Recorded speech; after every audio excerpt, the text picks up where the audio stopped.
All right. Good morning, everyone. Today we've got a very special guest on with us, David Brownlee. He is a international speaker. He's spoken on stages with some of the biggest names in the industry, Grant Cardone, Tony Robbins. He was actually in the Tony Robbins organization for a while. He was also a top producing real estate agent, now turned inspirational and motivational speaker. His story is absolutely incredible. And some of the stuff he's going to share with us today is really powerful and really actionable and things that you can implement into your business. So why don't we give a warm welcome to David? Welcome to Founders Club, the show for real estate entrepreneurs. Thank you so much for coming on. For now, I'll just turn it over to David to hit the ground running. Give it up for Oliver. We were all in the room together. We're just like, Oliver, yeah, buddy. Yeah, you're probably wondering who's this David Brownlee guy. I'm gonna kick off this little video for you guys so you guys can get a little sense of who I am, and then I want to get to know you guys as well. David Brownlee. David is a two-time #1 best-selling author and international speaker. David believes that every business and team member can make a positive difference in our world, one customer and one employee at a time. He shares his passion, enthusiasm, and expertise to help his clients get the tangible results they desire. He's trained over 2 million businesses and individuals worldwide through his keynote speeches, online training, and coaching programs, from Fortune 100 companies to small businesses. As a former business coach and seminar leader for Tony Robbins, David has conducted over 5,000 one-on-one coaching sessions. His clients include McDonald's, Oakley, LinkedIn, HP, Harley-Davidson, and more. David helps you integrate proven strategies, tools, and systems that you can implement to get you from where you are to where you want to be. David lives in Southern California with his beautiful family. When he's not working, you may find him scuba diving, skiing down a mountain, surfing, or riding his motorcycle through a canyon. All right. So guys, click into the chat where you guys are logging in from and what you hope to take away today, right? Because today we're talking about a lot of things, but really how to avoid burnout in your business, right? I've been there. I've been in the trenches, as a real estate agent, and it's tough, right? In times they go like this, we might be in one of these things. And what I found is that 80% of really getting through those times is all up in here, right? It's your mindset, right? Probably 80%, and then 20% are the tools, right? The skills we have, the knowledge we have. But we got to get up and make those calls, right? We got to get up and we've got to go knock on those doors, or we've got to go negotiate with that other agent that we're not looking forward to talking with, right? So how do we get past those things and avoid the burnout while increasing your productivity? That's what we're going to talk about today. Number 2 is how to incorporate passion into your work without faking it, right? Have you ever tried to do that? Like you're just not passionate about something, or you're just not really into it, and then you're faking it, right? And then by the time you get home, you've got no energy. You're just exhausted. Yeah, I've been there, right? And that's a tough place to be, right? So I want to give you guys some actionable tips on how you can actually inject passion to what you guys are doing every day. How to share your purpose and passion to close more deals, right? You're a real estate agent. You got to take care of your family. You got to take care of yourself. You got to take care of your clients. And closing more deals is a great way to do that, right? So I want you guys to really get a practical result from our time together. Okay, so that's my goal for you. Really, is to get more listings, close more deals, so that you can provide for your family and live that lifestyle that we all imagine as a top producing agent, right? Vacations, so working from anywhere, getting to do all these things that we want to do without burning out. And like the video said, this is my wife, Luna, my son, Angelo, my daughter, Sophia. We live here in San Diego now. Luna and I met in LA, but she's actually from Italy. And my brother-in-law and I, we had to learn Italian of all things, because they'd be long summers. We split our time between San Diego and Italy, now around the kid schedule. But both my kids Sophia and Angelo, the Italian names there. My wife won that battle. Their first language is Italian, and I am fluent in Italian. So my brother-in-law and I, we learned Italian throughout the years as well. I love adventure, right? This is why we work, right? So we can do those things that recharge our batteries. And these are some of my passions. Motorcycle riding. Any other motorcycle riders out there? If you're a motorcycle rider, type it into the chat. Yeah, skiing is something I love. If you like to ski, put it in your favorite place to ski. This is surfing right out here at Tourmaline. I'll tell you a little bit more of my story and why I do what I do. And surfing is something I never thought I'd have in my life, but I have it now and I love it. And then scuba diving, of course, is great. And if you see me on this jet ski here, my buddies and I were adventurers. And I don't know, maybe a decade ago, we were, sitting around talking and somebody goes, hey, we should try to get to 50 countries and 50 states by the time we're 50.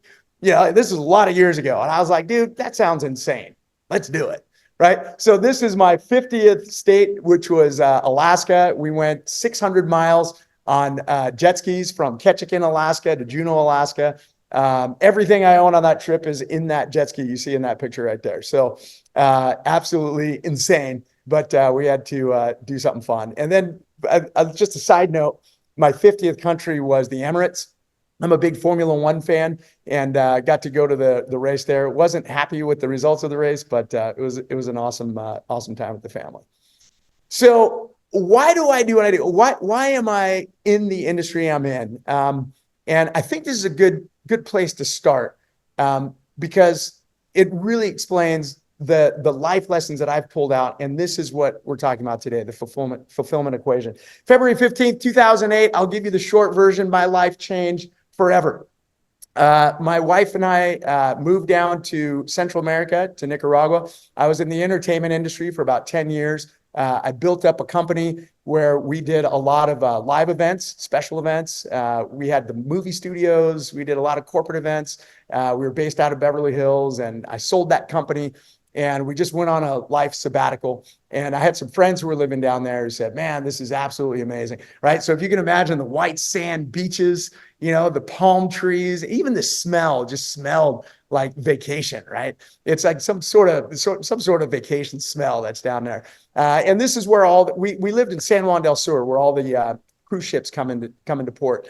And that's where I learned my 3 S's. 3 S's I never thought I'd have: surfing, Spanish, and salsa, right? And it was an absolutely amazing time, amazing people. And I got a call from a friend of mine one day, and he said, hey, you know what? They've got sushi in Managua. Now, Managua is kind of like the New York City of Central America. So we went out there. It was about 2.5 hours, decided to stay in a hotel, and we went out to sushi, and it was amazing. They'd flown it in from Japan. We had a great night, but we took a taxi cab because I wanted to, maybe have a little sake with that, right? So we were just driving. So we took a cab over there, and when we were leaving, instead of going to the hostess and asking to call us a cab, I saw a cab dropping some people off. I said, hey, babe, let's go jump in this cab. And we're only 5-10 minutes from the hotel, right? So we jump in the cab, we start driving, and all of a sudden, the guy says, tengo que urinar. I got to take a leak, right? So he pulls over. I thought it was weird. He gets out, takes a leak, I guess, and comes back, and we start driving. And we've got that song playing from Rocky 6 or whatever it is, the Eye of the Tiger, right? We got the windows down, and air's coming in, my hair's flapping in the wind, right? So we go in there, and then he pulls over a minute later. It's kind of weird. Some dude gets in the front seat.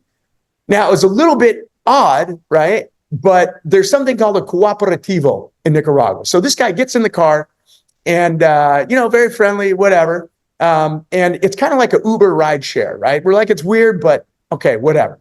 So we start driving. Then a minute later, he pulls over again. So this is the 3rd time he's pulled over, and now somebody gets in the back seat. So if you can imagine, we got the taxi driver in the front, we got another guy in the front seat. I'm behind the taxi driver. My wife is next to me in the middle, and now there's another guy on the other side. And have you ever had that sinking feeling that something is wrong? This was that moment.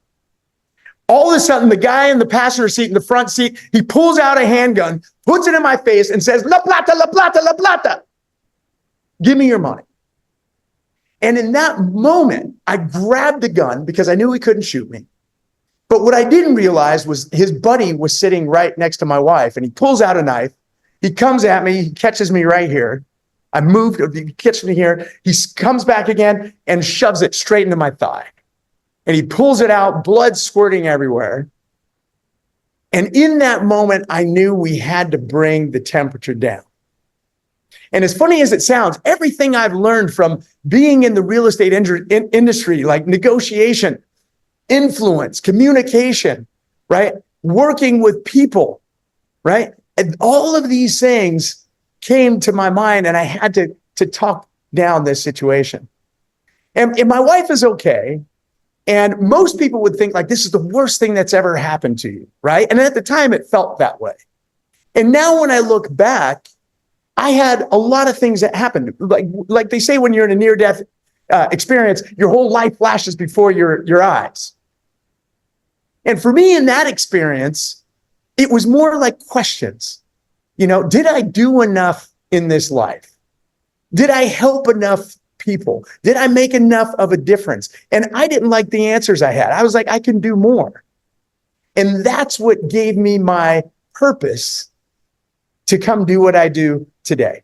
And that's what brings me here on this podcast with you guys. I'm so glad to be here. I know you guys are the best of the best, so I'm excited to be here. So I worked with Tony, like Oliver mentioned. I was a business coach and seminar leader for Tony for a number of years, and got to have thousands of coaching calls. And I saw so many different things. Even though I was a business coach, there were a lot of things from people's life that came into the calls. So for example, if you're having some issues with your spouse, say, in your relationship, right? Your intimate relationship, is that going to affect how your business goes? Absolutely. If you have some beliefs about business or money or things that you grew up with that are still in your subconscious, or maybe even your conscious mind, right? Just your perspective on things, is that going to affect your business? Absolutely. Your health, does that affect your energy in your business? All of it is tied together. And that's what I learned. So whenever I'm in a coaching call with somebody, and it didn't matter if it was somebody who was a realtor, I've coached lots of realtors, I've coached lots of celebrities and athletes and entertainers. We all have the same thing we're after, right? We're all going for what? We're all going for happiness, right? Happiness. So let's define happiness. The emotion of a pleasurable or satisfying experience, right?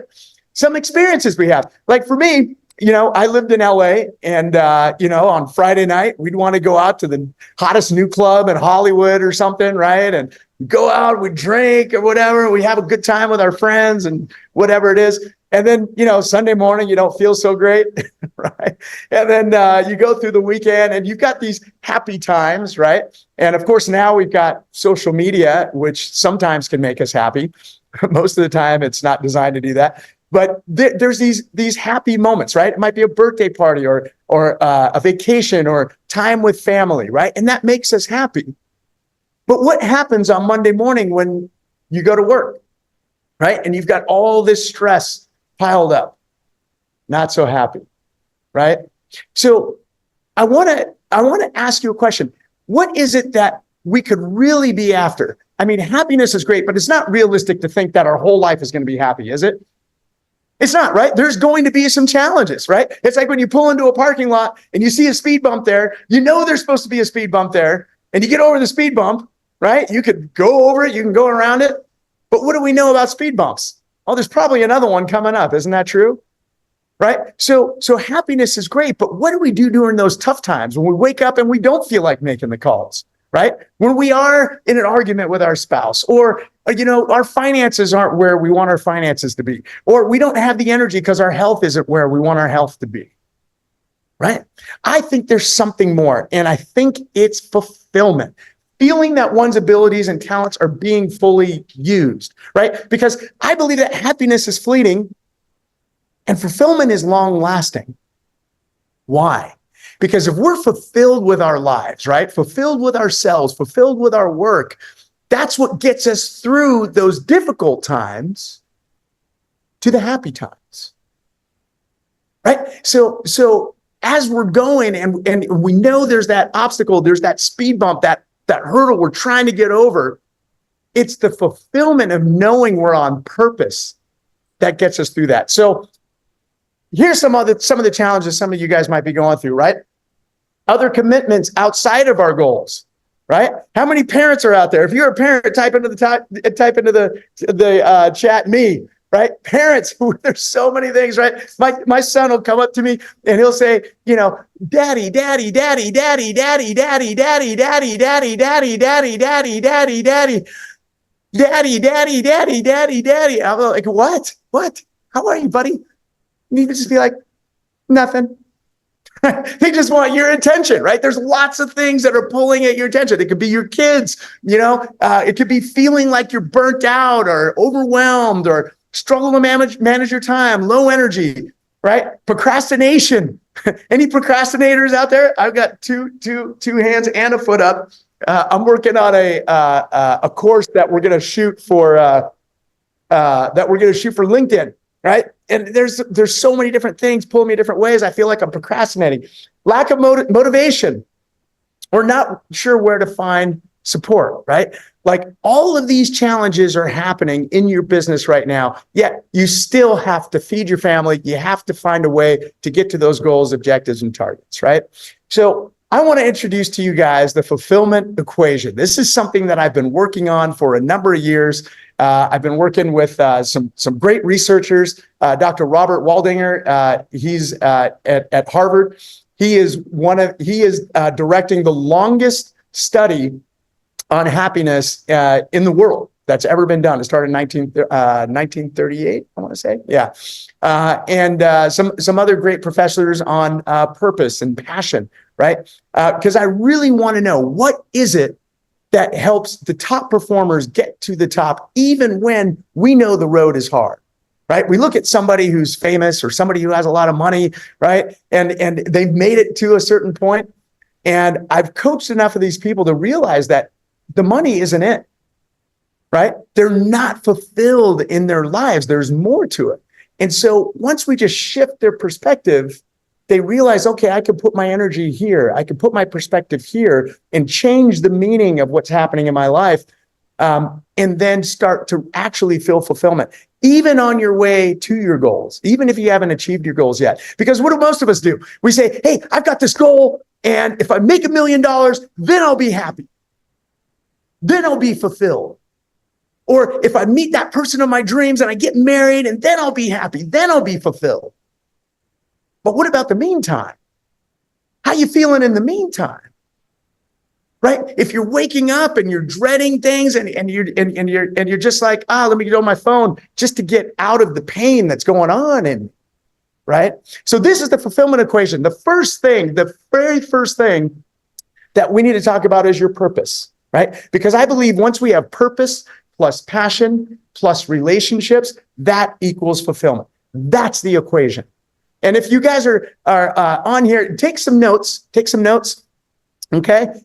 So that you guys can write this down, because I'm going to ask you some reflective questions for you. They're not for me, they're for you. And I don't want you to just take my word for all this stuff, right?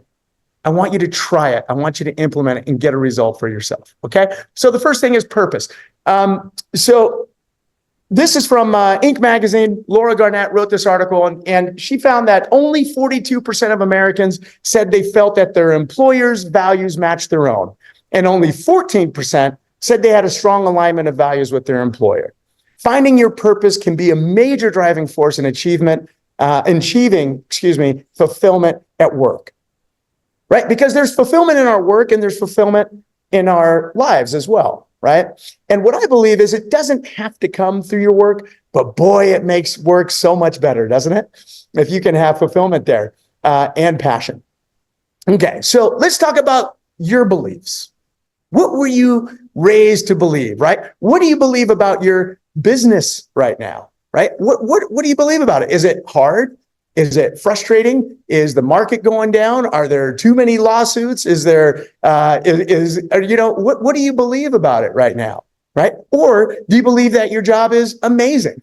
You get to help people You get to, it might be a combination of both, depending on what day I ask the question, right? But just kind of jot that down, right? Like, what do you believe about your business right now? Just a couple words, right? This is just for you. Get it out of your brain onto a piece of paper or into your computer, right? Let me ask you about those beliefs. Are they a majority of empowering beliefs? You may have some disempowering beliefs, but are they empowering? Meaning, are they going to move you towards your goals, towards your objectives, whatever it is you believe? Or are they more disempowering beliefs? Because we need to separate the two, right? Because if you have some empowering beliefs, great. We want more of that, right? And now these disempowering beliefs, we want to turn them into magic beliefs, I like to call it, because we turn those disempowering beliefs into empowering beliefs. Well, David, how do you do that? It ain't that easy. Well, what would you rather believe instead? What would you rather believe instead? So, for example, I had a client, very successful. He was in New York. He owns a makeup line and making many, many millions of dollars a year. And every time in our coaching calls, we got to specific action items to grow the business, to make even more money and help more people and make a bigger impact. He wouldn't do it. He wouldn't take the action. And he'd agree to take the action. Yes, this is the best course of action. This is the strategy we need. This is what we got to do. But he wouldn't implement it. So finally, we were on a call and we started digging down deep. And what we realized was he grew up poor. And his mom used to tell him that anybody that had money was probably deceiving somebody, was money was bad, rich people were bad. And his mom was still alive at the time. And he didn't want to disappoint his mom by being too rich. Is that going to mess up his business? Absolutely, it was, right? That was playing in his head. That was playing in his head, right? So type into the chat some of the beliefs that you have, whether they're empowering or disempowering. What were some of the things that you grew up with that could be affecting your business, right? It could be affecting your business. What are some of those things, or what are some of the great things that you believe about your business that help you through those rough times? Okay. All right, cool. So next, let's talk about values. Values. What do I mean by values? Well, these are the things that you believe in. So maybe it's being trustworthy. Maybe it's being honest with your clients and your vendors or other people. Maybe you value, maybe you do value making money so that you can make an impact, so you can take care of your family, you can give the money away or have stability in your business, right? What is it that you value? So jot down 3 to 5 values that you believe in when it comes to either your life or your business, right? Because values, when you can align your personal values with your business values, it's absolutely amazing. And I'll share a couple of mine with you to give you an example. Based on these values, what is the mission for your business?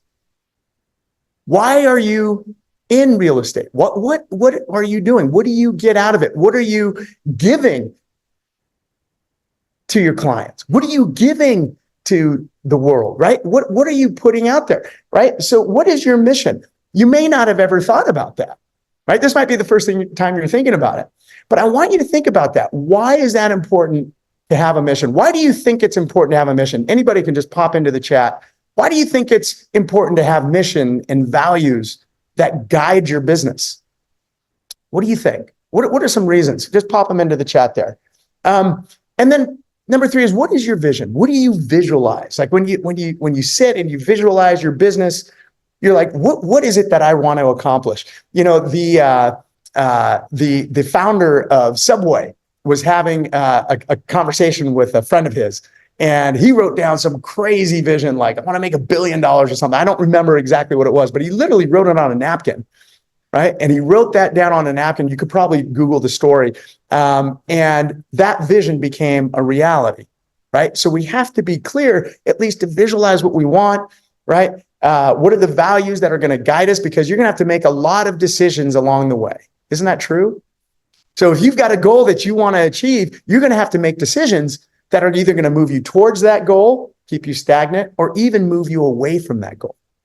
Okay, so just jot down a couple things. So here's my mission here at the Brownlee Group. This is my business, and everybody that I hire, this is the first thing that we go to make sure we're all in alignment together. We believe that every business and team member can make a positive difference in our world, one customer and one employee at a time, I should say, right? Because I do a lot of leadership training as well. Okay, number two, do. We share our passion, enthusiasm, and expertise to help our clients get the tangible results they desire. And the result? We inspire, educate, and empower our clients and customers so that they experience more success after having worked with us, right? And that's one of the questions that we ask people. Like, have you ever started working with us and been worse off than when you started with us? And knock on wood, after all these years, nobody's ever said that, right? So that's our goal, right? And as we make decisions, we ask ourselves, well, look, are we using our passion, enthusiasm, and expertise to help get a tangible result for a client? And that might be a question that kind of comes up. Here's some values: listening, understanding, caring, passion, enthusiasm, energy, honesty, integrity, trust, professionalism, hard work, results, right? We send out surveys. What do people like best about what we do, right? And so a lot of these things come back. Oh, I love the passion. Oh, I love the energy. I love the enthusiasm, right? And these are some of the internal things. We work hard, right? Because we know we're up against a lot of obstacles every single day, right? Every single day. Even when we win, there's still obstacles that happen, right? But we do take the time to celebrate it. But when we're working for our values, we're working for a mission, it helps us get through those tough times, right? Helps us get past procrastinating. There's people out there that need to hear our message. There's people out there that need our books. There's people out there that need our programs. Does that make sense? So for you as a real estate agent, and when I was a real estate agent, my purpose was to help our clients, right? It was to help the clients, whether to buy a house, whether to sell a house, because we understand, hey, maybe this might be the first purchase they're ever making, right? I had a client who wanted a swimming pool because it reminded them of their father who had passed away, and they'd always be swimming in the pool with their father, right? That's what keeps us going. That's what helps you negotiate a little bit harder. Make those phone calls, after dinner, after the kids have gone to bed, right? That keep us going. And it's an amazing feeling when you're coming at it from that perspective. Perspective is reality, isn't it? Whatever we perceive is real. So in that perspective helps us get through those times. Now, goals, you've heard me talk a lot about goals already. Goals are so important. We have to have goals, right? We're humans. If we're striving towards a goal, it'll help us, our behavior, right, to make those better decisions along the way to the goal. So for example, I know that I need to have energy, and I've got young kids, 9 and 11, and I'm a little older, I'm 52. And I'm like, I got to take care of my body. I got to take care of some things, right? And it's very easy for me to, get with clients. I'm always on a plane. I'm always having a dinner somewhere, right?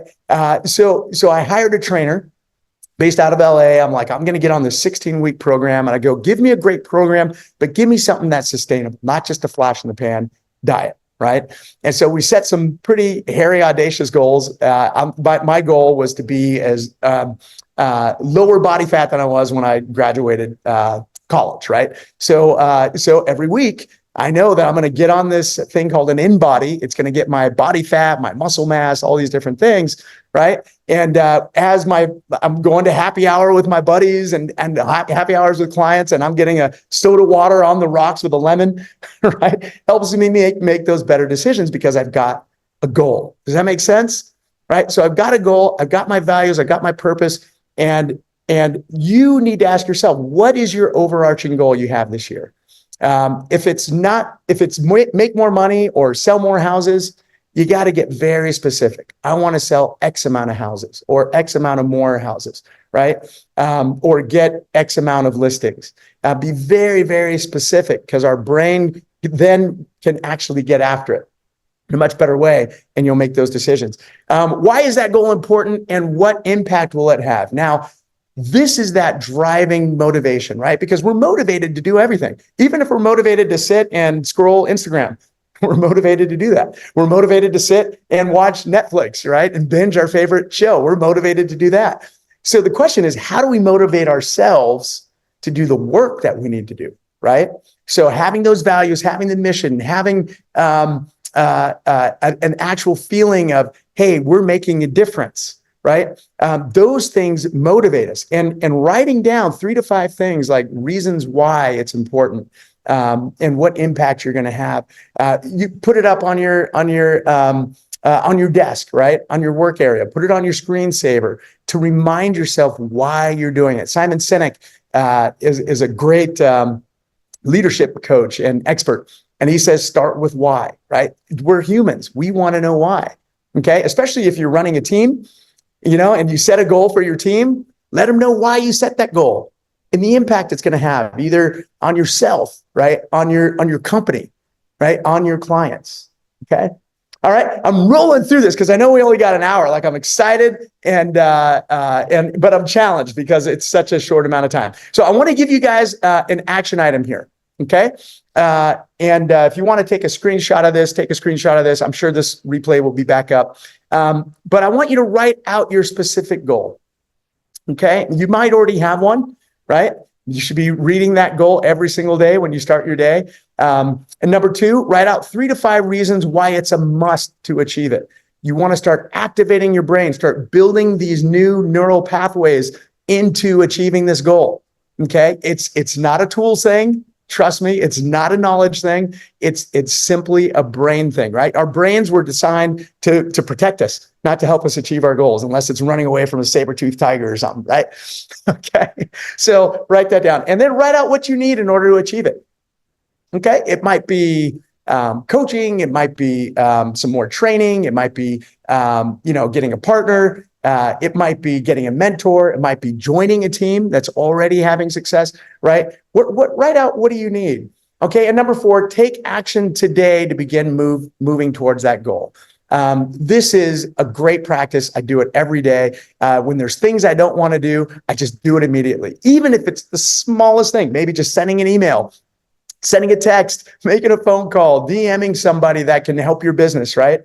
Those things are super important. Okay, so let me just go in the QA real quick. Okay, let me know if you guys have any questions so far, and we'll go back to it. But I'll keep rolling here.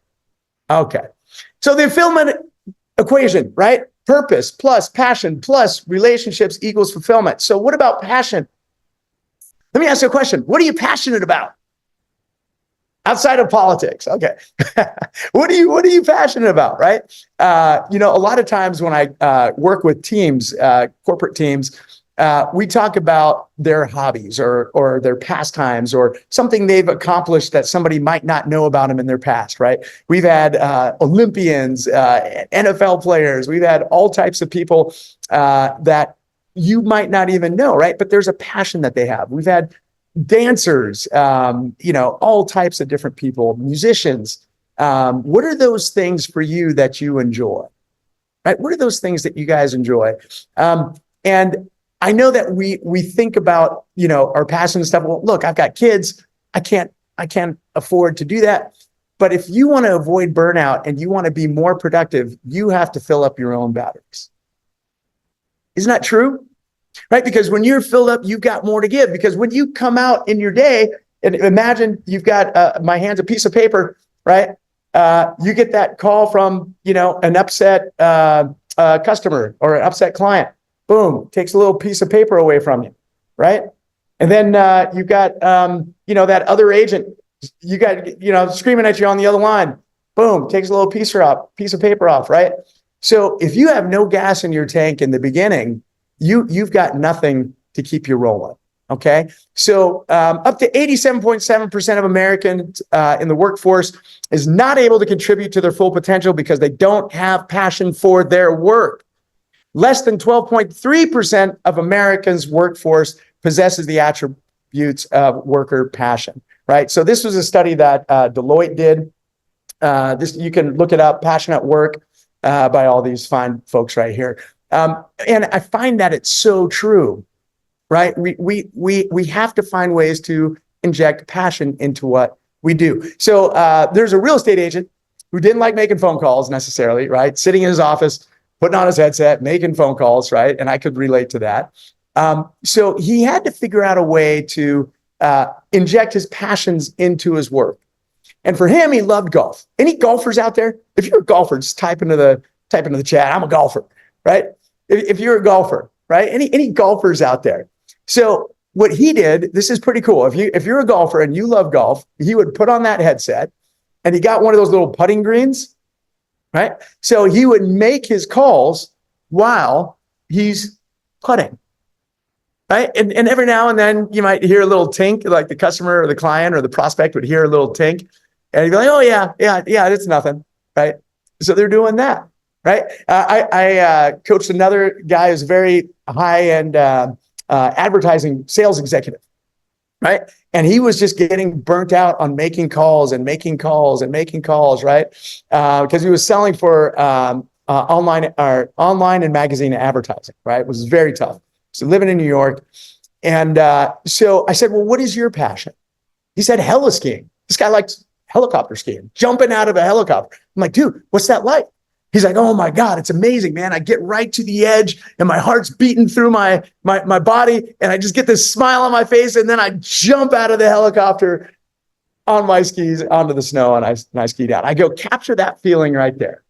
I go, every time you pick up the phone to make a call, inject that image of jumping out of the helicopter. And it sounds silly, doesn't it? You're like, who would do that? Like, why would you even try to put that in your mind?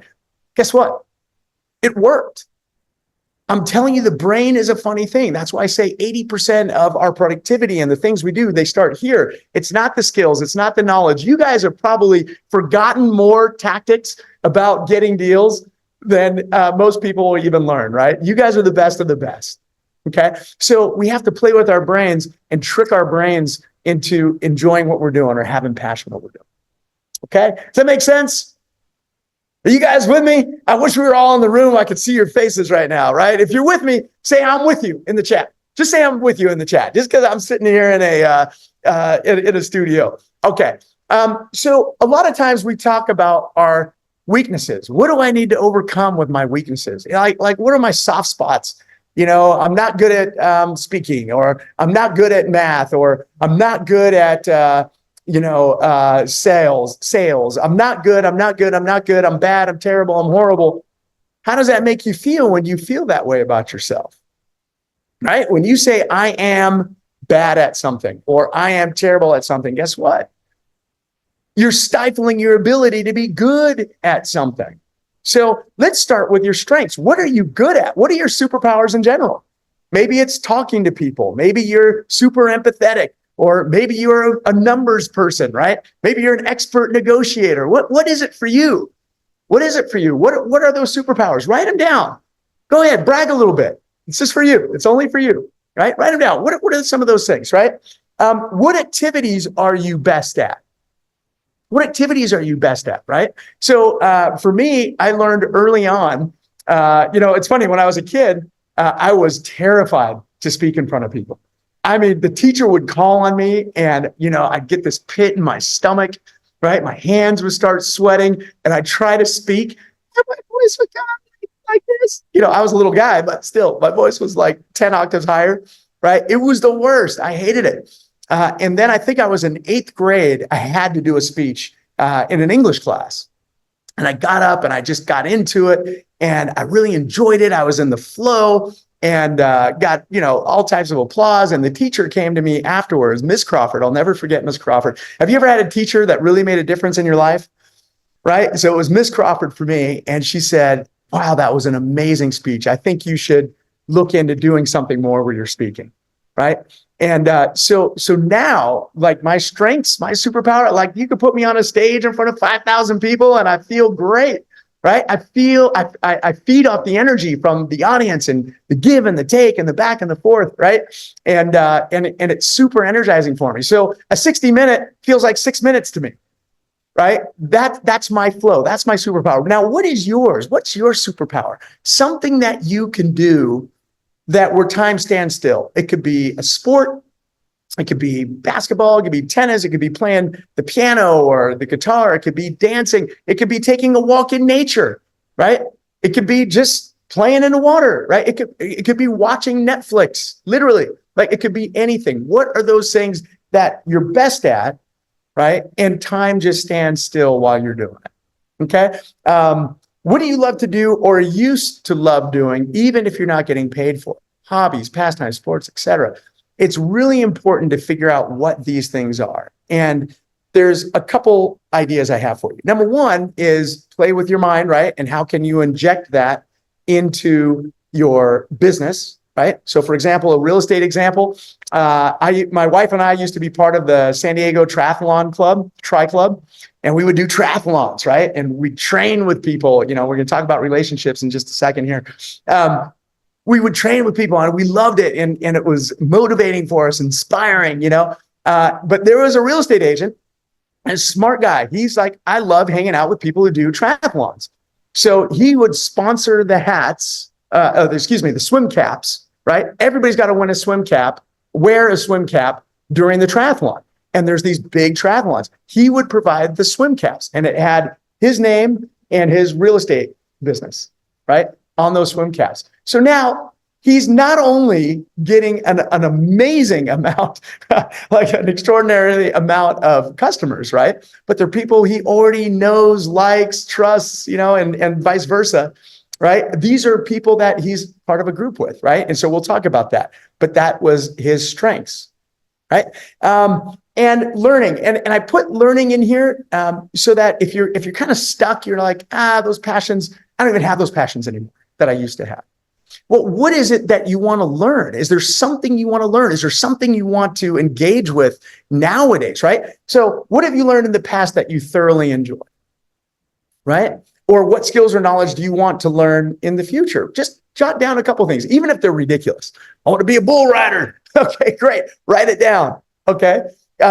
What could you see yourself committing to getting better at over time? Maybe it is learning the guitar or learning an instrument or learning to sing, learning to act, to do drama or something, right?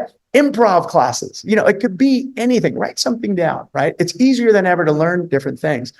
And what you might find is as you're doing these things, they're hard in the beginning, right? You're going to suck if it's a new thing. But what happens is as you're challenging your brain to figure out ways to do this thing, suddenly you start getting better at it. And then you get a good feedback on it, right? And your confidence goes up and you get better at it. And then you get good feedback on it. And then you get more confidence with it. And then you get better at it, right? And it just keeps happening. And you start to develop a passion, right? So for Formula One, you know, I've got a friend of mine who's an announcer for Formula One. And he was a great journalist, you know, and everything in the UK. And he just kind of knew about Formula One. He didn't know much about it. But this opportunity came up and this guy said, hey, why don't you start calling these races, these Formula One races? He's like, I don't know anything about Formula One, really. You know, what good would I be at it? You know, and I'm not so into it, right? But he started talking and announcing and getting better and better and better. Now, I don't know how long it's been, but decades later, he's the number one announcer for Formula One. Millions of people hear his voice every week during the season, right? And he told me that he developed a passion for it. So there's hope. I want you to have hope. There's hope. If you're like, I don't know what my passion is right now. I don't know how I can put it in there. Develop that passion and inject it into your business. And I guarantee these days will feel better. You'll get more done. You'll enjoy the process more and you'll be more motivated to do it. Okay. So learning. So action item 2, you take a screenshot, write out a skill or something you commit to learning more about. Write out how this skill will help you in your life or especially in your business. Write out what you need to do next to begin learning this skill and then do the next step. Just take that next step, whatever it is to get there. Okay. All right. I'm running out of time, but I want to give you the third one. This one is one of my favorites because I'm a very relational type of guy. If you can tell, the fulfillment equation, number 3 is relationships. So purpose, passion, and relationships. Those 3 things will bring you fulfillment in your business and ultimately in your life. Okay. So good relationships lead to health and happiness. The trick is that those relationships must be nurtured. Dr. Robert Waldinger, Harvard professor and director, the world's longest study of happiness, Harvard study of adult development. Okay.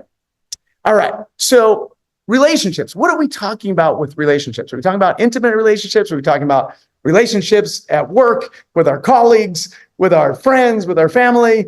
The answer is yes.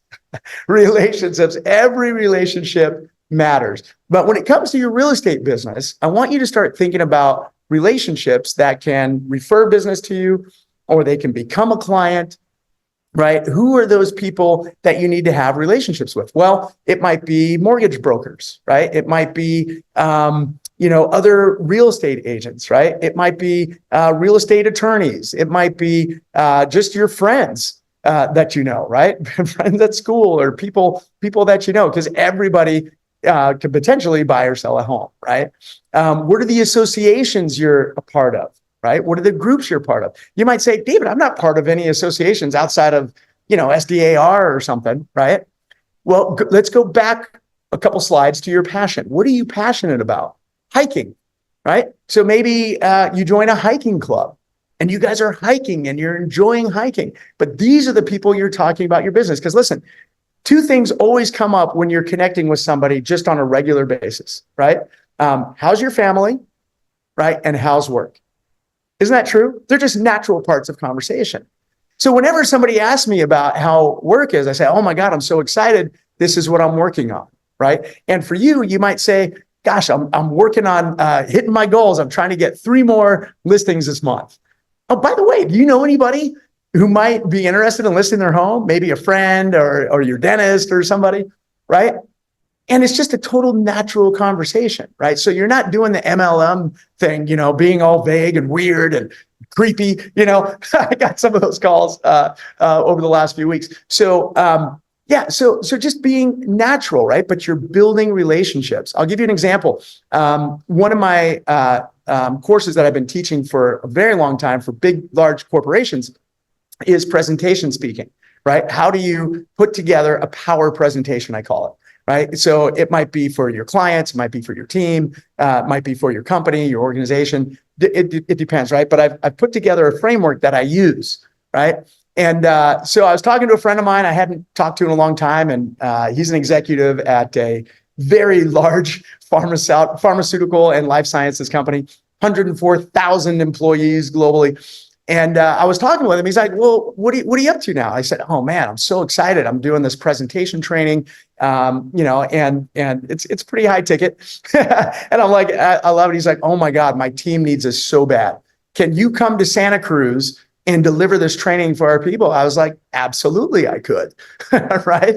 And it was just a natural conversation. There was nothing weird. There was nothing weird about it. So I want you to think about this, because this is something that, as I'm coaching numerous realtors and real estate agents, this is the thing that gets them, is prospecting, right?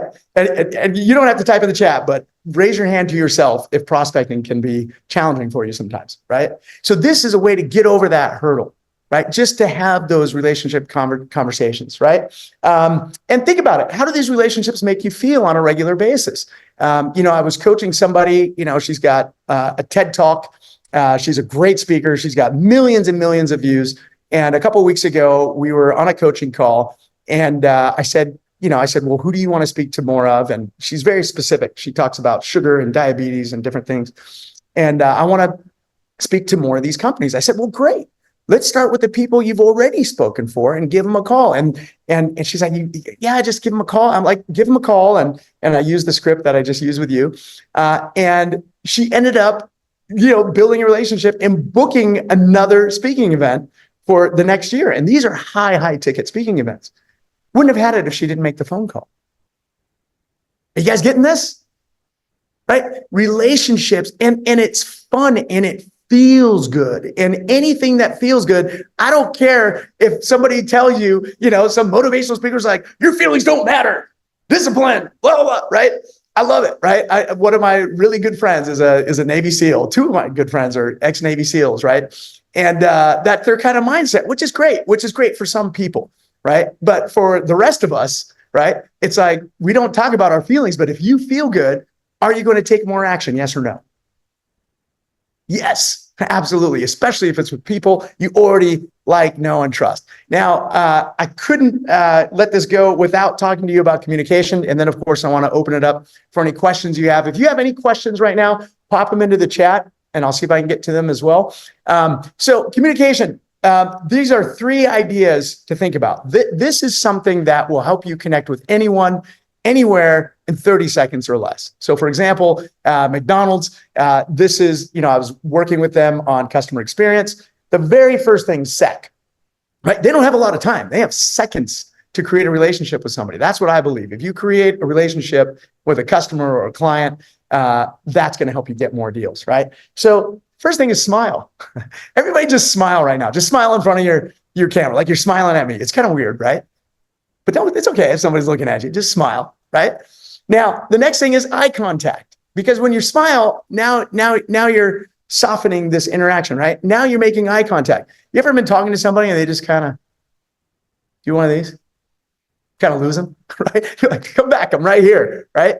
That lets them know that you're ready to talk, to have a conversation or engage with them. And then a compliment. Everybody loves compliments. I love Chipotle on a cheat day, right? And so I'm in Chipotle and I'm standing in line and there's this lady next to me. And if you haven't been to Chipotle, it's like a cafeteria style Mexican restaurant, right? And so you go pick the things you want, like a tortilla, they'll press the tortilla for you. And then you just kind of go on down the line, right? And we're going down the line and this lady's standing next to me and the person making her food, she looked up at her and said, "Hey, I really like that shade of lipstick you're wearing." And the lady she said it to was next to me and she's like, "Excuse me, what did you say?"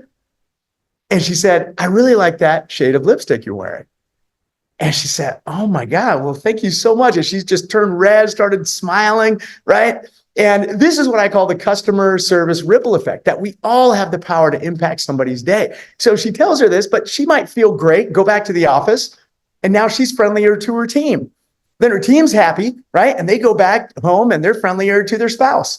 Then their spouse feels good. And the spouse now is better with the kids. The kids feel good, so they go to their friends and they treat their friends better, right? It's this ripple effect, all that starts with one compliment.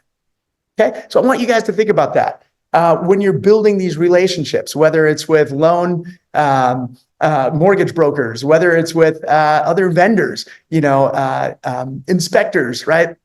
Or maybe even termite people, whatever it is, okay? And then number 2, make sure the other person feels heard, understood, and cared for, right? These 3 things are the 3 things we want as humans. And you might say, "David, there's a whole bunch of things we want," right? But let me tell you, isn't that true? It's true with your kids. It's true with your significant other, with your partner, right? It's true with your customers, your clients, your vendors. It's true with everybody. They want to feel heard, they want to feel understood, and they want to feel cared for, especially if they're having an issue, right? Or if you guys have a disagreement of some sort. Okay, and then number 3, practice empathy. And empathy is simply putting yourself in someone else's shoes. If we had more time, I would do an exercise with you guys that really helps you understand perspective, right? Because if you put yourself in somebody else's shoes, even if you don't agree with them, even if you dislike them, okay, just to see where they're coming from, now you can get a better solution if you guys have some sort of conflict. Okay, but don't take my word for it. Try it. Right? Especially if you disagree with somebody, just put yourself in their shoes, look at it from their perspective, and it might help trigger something in your head like, okay, I understand where they're coming from now, right? Because a lot of times we put up the wall and we're like, my way or the highway, and we don't even consider what the other person is thinking about. Okay? All right, is this helpful, everybody? Are you guys with me on a Wednesday? Is it Wednesday? No, maybe it's Tuesday. With me on a Tuesday? Okay, so here's the final action item. Make a list of 100 people. David, 100 people that share your purpose and passions in life or business. And you might say, where do I find these people? The fastest place to find them is this right here. Just pull out your phone. I guarantee you have 100 people in there that somehow share your values, your passion, or your relationship. If you don't have 100 people in there, go out and join an association with something that you're passionate about and get with those people. It's going to be amazing. I'm telling you, if you want to have your own happy hour, do your own happy hour once a month. Invite all those people there and create your own tribe, right? Your own community of relationships. So if you don't have them, ask yourself, where could you find them, right? Online, Facebook groups, LinkedIn groups, local groups. Okay. And then communicate this week with the first 25 relationships of people who already know, like, and trust you and share in your purpose and passions. It's going to come up, right? Just call people that you haven't talked to in a while, or maybe people you talk to all the time, and have a conversation. And they're going to ask you, I guarantee 99.9% of them are going to say, how's work? Say, I'm excited about, getting more listings this week, or I'm excited about this new loan program I heard about, or I'm excited about whatever it is. Have those conversations and follow it up with, do you know anybody who might benefit from this? So now you're not even asking them directly for a sale. Like, hey, do you want it? Do you want it? Do you want to sell your house? You might have that conversation depending on who you're talking to. Okay. But do it, and do it consistently, right? Because when you have purpose and you have passion behind what you're doing, now you can take consistent action to get a result. That which we do consistently will get us a consistent result every time, good or bad. Okay. And then finally, have conversations with them and ask for referrals. Okay. All right. Oh my God, I'm almost to an hour. All right. I hope that was very cool for you guys. This is a little recap. I think you guys got it all. So now I'm going to stop sharing here. And I want to come back and open it up to questions. I know that was a lot of talking. It's probably like drinking from a fire hose, right? But as you can tell, I'm super passionate about this stuff. Really great presentation, first of all, David. Man, I really appreciate it. Puts a lot of things into perspective, a lot of simple things and mindset tweaks that we can do to just look at the business differently, re-prepare ourselves differently, and kind of push through some of the things that might be holding us back. Got some comments here. I'm with you from Julie Mills, Tom Trujillo. I'm with you. So people are definitely with you. And guys, do you have any questions here before we wrap it up, or any comments? Give us some high fives. Let us know what you thought. Any closing thoughts from you as well, David? Yeah, I just want to say that, business is hard. It doesn't matter what industry you are in. It is hard, but it's worth it. And you need to figure out what makes it worth it for you. And once you get that, boy, it's amazing. Like when I woke up this morning, I'm like, I get to come talk to Oliver and the team over at Big Block. Like I pop out of bed and I'm excited. I'm happy. I'm like, let's go. Let's do this. Right. And I want you guys to pick up with that same enthusiasm every day, because it is life-changing. So that's why. Most definitely. Got a question here for the shy people in the building. Any suggestions on the absolute fear of calling 25 people? Yes, I get it. I get it. The short answer is do it anyway. No, of course. There's a lot of shy people. I think a lot of us are shy. You might think like, oh my God, this David Brownlee guy, he's out there. He's out there, right? But there's an introverted side of me as well. Like I'll go eat by myself sometimes and think. I'll get on my motorcycle by myself. When I'm writing my books, I'm out in a forest by myself, right? Because it re-energizes me to have that alone time. So if you are somebody who's shy and you're more introverted, right? Call the people first that you know the best, right? This might be somebody, because shyer people tend to have friends that they've had for 20 years or 10 years or many, many years, right? They build deep friendships. They don't have wide breadth, right? But they have deep, deep relationships. And I don't know if that's you or not, but call the people that you would call anyway, right? That you feel good about calling, and just see how the conversations unfold. Maybe the first one you make, you don't ask for a referral, right? But enjoy the conversation and enjoy that person genuinely. And then, it really is just about touching base and making those connections. You can also text people, right? Like text them, just say, hey, I was just thinking about you. Hope all is well. See what kind of a response gets back. And when they, depending on how they respond, hey, I'd love to jump on the phone and catch up. Boom, now you're on a phone call. It's an easier way to kind of lower the barrier to entry. Excellent. Excellent. Right. A lot of people love texting. And that's something that I should have brought up as well. Texting, you can do the same thing. How are you? What's up? Have a little text conversation. Let's get together, or let's jump on a call and catch up. I think that's genius. Right. And I think the biggest thing is to be the authentic you. Right. Don't try to be somebody you're not, because that's the fastest way to burn out.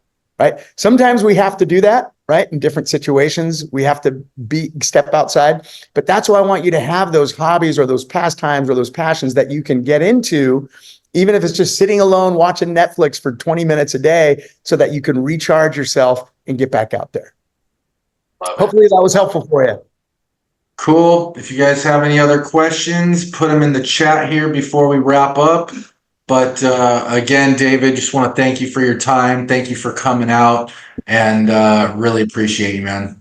My pleasure. I'm rooting for each and every one of you guys. And if you want to really get an idea of like your strengths, your purpose, your passion, you guys can go to discandvalues.com. It's spelled out discandvalues.com. I wonder if I could pop this in here. Can I write that in there, or could you write that in there for me, Oliver? Let's see. Put in discandvalues.com. It'll tell you your strengths. It'll tell you how you like to communicate. It'll tell you all that information. And it's another great resource to really, reconnect with you, right? Because we're always taking care of everybody else. This is a great opportunity for you to reconnect with you. So, love it. And for those that want to connect with you, how can they connect with you? Yeah, davidbrownlee.com. David, BROWNLEE.com. Drop me a note if you enjoyed today. I'd love to hear the feedback. That this is why I do what I do, is for you guys. And I'm so glad you guys took the time out of your busy day to spend it with me and with Oliver. So thank you guys.